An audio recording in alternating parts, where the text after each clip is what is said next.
Fundamental 3. Take a proactive role in understanding the adjustment or accommodation that you need. No one person with the same condition will have the same lived experience or need the same adjustment or accommodation. Part of being confident is knowing what to ask for and how to ask for it. If you need an adjustment or accommodation to work more effectively, do some research. Talk to others who have been through the process and look at what your organisation has already done. Finding the right solution can take time, and employers or our manager often need our help with what works best for us. Take responsibility for looking into what works for you. It'll save you time in the long run. For a practical example of this fundamental, let's hear from Fastmarket's Toby Burton about how he has learned to take ownership of his adjustments at work. One thing that I learned fairly early on is that relying on other people was not going to be the way for me. I needed to take control. I needed to be in control of things. How do you mean, Toby? Do you mean interpreters, or do you mean line managers or direct reports? When you say not relying, who is it you mean?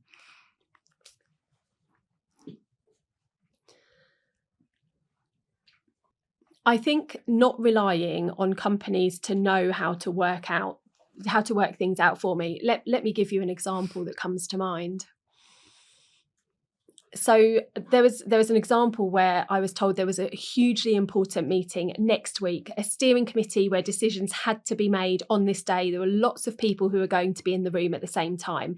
And, I was ambitious. I wanted to be at the table with everybody else. At no point did I say, oh, I'm not sure that's going to be possible for me. So I said, absolutely, I will be there. And then I needed to find interpreters. I didn't have an interpreter book for that day, and I looked far and wide. And on that particular day, I couldn't find an interpreter. The day before, the evening before, I searched far and wide. Really close to the date, I found a couple of interpreters. I booked them, I confirmed them, I sent them the hours, I told them the meeting was really important, I briefed them, I prepped them, I sent them documentation, I walked them through it, I explained what I wanted to achieve from the meeting, I made sure they both knew exactly what the meeting was all about and how important it was. The night before the meeting happened, one of the organisers sent out an email saying, oh, actually, someone's ill, we'll do the meeting another time. And I thought, it impacted my confidence so much. I had put so much effort, blood, sweat and tears into searching, finding interpreters, and then the meeting was just moved, just like that.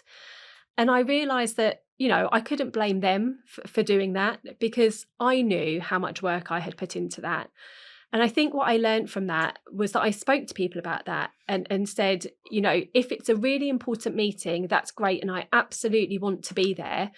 I will make sure I find the absolute best interpreters. I will find when they're available and I will book them.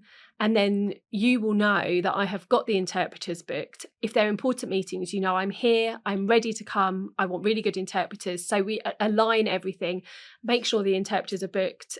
And then I leave it to the organisers to brief the interpreters.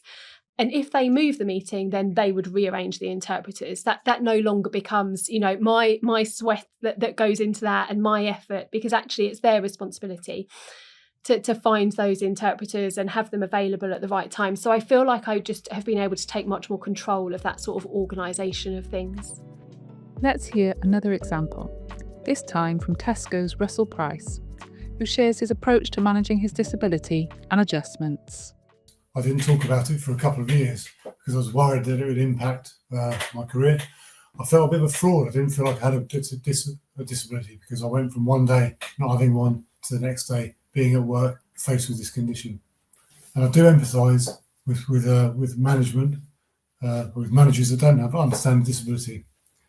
Because if you haven't had a lived condition and you've not experienced it with family or friends, it's difficult to understand and empathise exactly how it can affect you. In my condition, you have better days than others. There are some times when you feel well and fit to do your job, and sometimes you have to make decisions to work remotely. There needs to be some empathy with flexible working and tools to help you do your job. I've got good workplace adjustments in place. Sometimes I need them, sometimes I don't. And sometimes I need to respond on the day.